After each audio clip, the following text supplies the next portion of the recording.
So if you do play the Culling quite a lot, you'll probably have noticed that there has been a huge update earlier this week on the 27th of July. I wanted to make a video talking a bit about it. There's been a ton of things in this, a ton of smaller things, a few bigger things.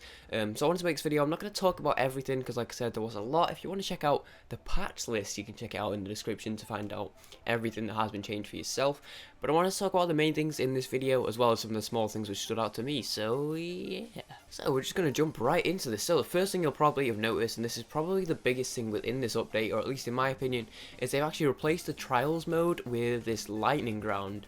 And essentially what the Lightning Round is, it's basically like the normal game, except it only lasts for 10 minutes max, as opposed to the other game which lasts for 25 minutes. It only has 8 players max, so it's half the player base, and it to allow for that, to accompany for that, the map is much smaller. Obviously if it's only got 10 minutes anyway, then phase 1 will already have happened, so the map's much smaller. The gas isn't like already moving when you start, it's in place for a while and then it starts moving, but yeah, so it's only 10 minutes. Everyone starts off with a free airdrop, and everyone gets the same airdrop. It could be complete, it could be any airdrop. So you could start off and get, there's an airdrop with like a crafted dynamite and an OJ in it, which is mental. Or you could start off with like a rifle and a claymore, but whatever you start off with, you get that completely free, but so does everyone else. Now everything still works the same as far as like looting buildings and recycling stuff goes. You don't get access to your own airdrop, unfortunately, because you already get that free one at the start. So yeah, it's basically about just killing people as quickly as possible. That's why it's called the Lightning Round. Everyone also starts with the same perks as well. So you get the man tracker, so you can find people more quickly. You get the backpack, because obviously if you're picking up a care pack straight away, then that extra space is useful, so you can pick up other stuff when you're looting buildings. And everyone also has Cannibal, so that when you're fighting people, you will heal a bit of health. So 10 minutes, smaller map, only 8 people, and free care package. Everyone gets the same thing. It's pretty fun, actually. It's just an interesting way to mix things up, especially if you don't have as much time. I have noticed that this has affected the queue times a little bit. Previously, I'd never really seen it drop more or less than average wait time of 3 minutes in standard mode.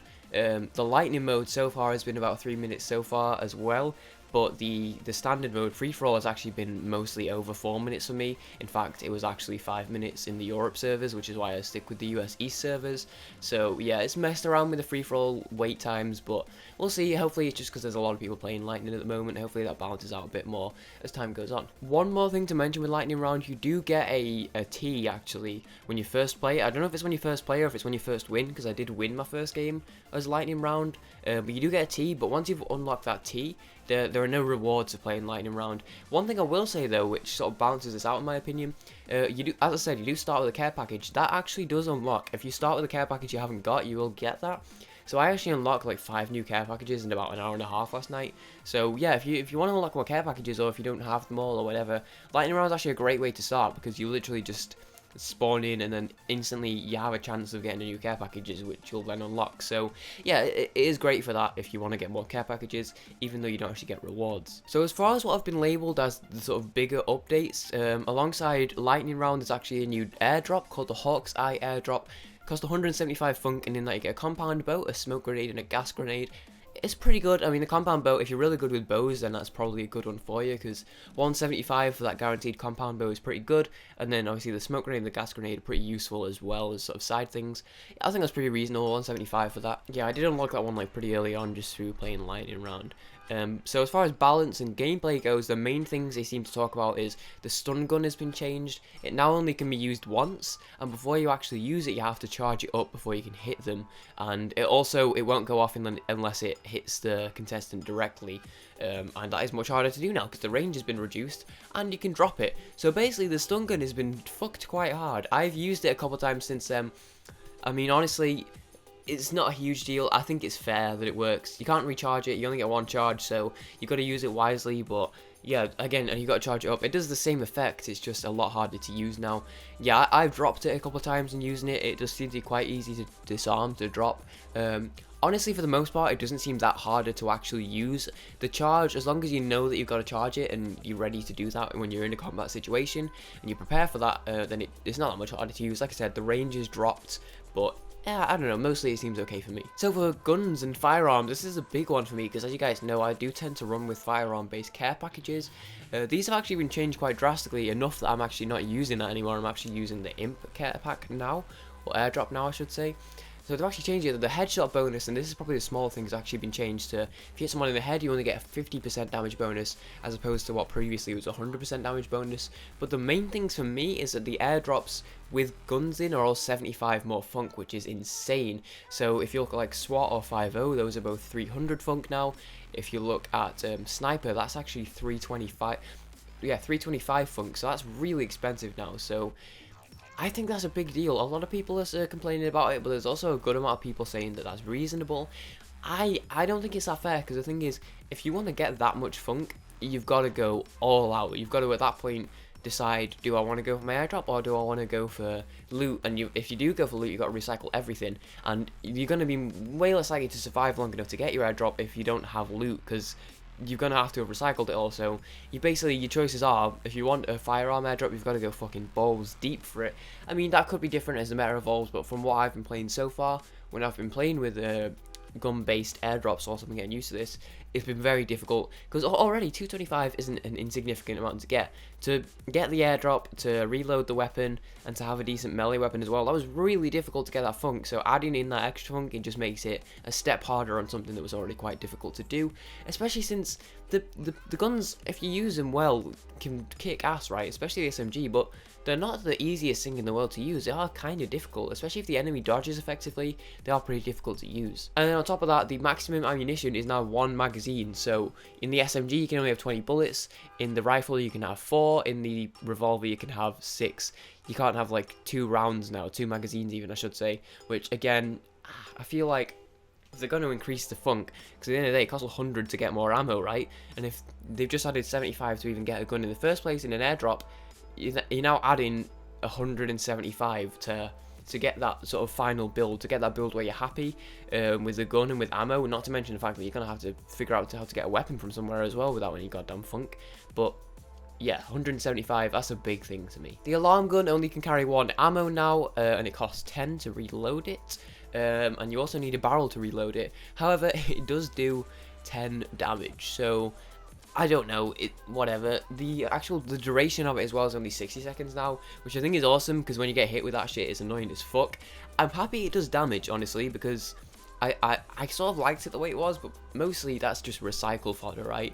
So I do like that they've changed it. It actually maybe is a bit more useful. The only way you were really going to use it before is either in a final showdown. If you happen to have one, you'll use it to get your eye on the enemy, if you don't already have a man tracker, which wasn't useful for me because I have a man tracker perk. Or to shoot down airdrops. So I think it's interesting they've changed it to only have 1 ammo now, but to actually do damage. I don't know, it's just an interesting little change. Some changes to cripple. You don't actually lose your cripple wound now if you take damage, so it's an interesting one. It seems to have been nerfed. I can't really tell, but basically it goes from like 1-star cripple does 95% max movement speed for 10 seconds, and then 3-star cripple does 80% max movement speed, but for only 5 seconds. So it basically, yeah, it goes down, less movement speed, but only lasts for a short amount of time. You can read into that if you want. So this is a bit where I'd recommend reading the stuff for yourself. There's like a ton of random little things, like the blowgun does 6 damage now instead of 5. Angry Octopus only takes 60 seconds before you can use it again on the cooldown. It used to take 2 minutes. There's a couple of small things like the Pierce, which is something which you get on spears, and it's like the characteristic of spears. That doesn't actually bypass armor anymore. They've actually changed it, so instead of it bypassing armor, it actually does more damage to armor. The long shot perk, which it will be great if you get that new compound airdrop, the long shot perk now gives you 60% bonus damage at long range instead of 40%, so I quite like that one. Mastercraft is at a nerf. It only gives you 10% bonus damage instead of 20 now. The bomb suit perk also has some reduced damage from firearms. Instead of doing 50% reduced damage from firearms, it only does 30%. So mostly a lot of nerfs and just optimizations and that sort of stuff. Things like the cameras as well, only they don't actually track players who have Inhuman, which is just a small thing. And as usual, they've had a lot of sort of visual upgrades as well to the map. A lot of the buildings have been changed. They've done a ton of tiny things, like they've fixed some collisions in some of the buildings, like SATCOM. In SATCOM, they've actually added a recycler to the basement. They've also added a hollow spawner when that wasn't there previously. Grab My Package is back. I know a lot of people, well, it says on the patch note, Grab My Package match event is now back by popular demand. I started playing on the patch like just after that was removed, so I never actually used that, although I did experience that for the first time in the game the other day. I didn't get it, but it showed up and I was like, oh, I guess this is back now. Yeah, I don't know, it's something to note. Grab My Package is now back, but I mean, like I said, I haven't had any experience with this, but yeah, it's something to know. But yeah, beyond that, a bunch of just polished things. A lot of animations have been fixed. The disarmed animation, the aim down sight animation with the rifle. Some exploits have been fixed, the lighting's improved, the air conditions have improved. There's apparently been bot optimizations, but I've played against the bots since, and I used to play against the bots a lot for whilst I was learning, and they don't actually loot anything, they only craft stuff. So they'll basically craft like a spear, a bow and arrow, and a crafted bandage, and then that's pretty much it as far as the bots go, which gets really boring really fast. So I saw that there was bot optimization, I was like really excited for a bit, but I played 2 games against bots last night, and I honestly cannot tell the difference. They maybe seem a bit more aggressive, and they seem to be able to be a bit more accurate with the bows and arrows as well. But weirdly enough, although it seemed like they weren't looting anything still, every building was unlooted, and they were still using all the crafted stuff, towards the end of my second game, there was me and 2 guys left. I killed one of the guys, and he dropped a tier 2 crowbar. I have no idea where he got that from. In 2 games, he was the only guy who had anything that wasn't crafted. I don't know if it was a glitch, if he even had it before, or if it just sort of showed up when he died, or if he did loot it. I don't know, but they still need to work on the bots. It's awesome that it has bots, but they don't really do anything at the moment, unfortunately. But yeah, so if you want to check out the full list, I'll leave a link in the description. As I said, there's a whole ton of things, like small things which I didn't even mention in this, from gameplay and bugs and patches and stuff. But those are the bigger things in the update so far. If you did enjoy this video, if you found it in any way informative, be sure to leave a like, and if you want to leave any feedback, then a comment would be greatly appreciated. And if you haven't already done so and you want to see more Culling content, as well as some other types of content, subscribe. Other than that, thank you very much for watching, and I'll see you guys next time. Peace, guys.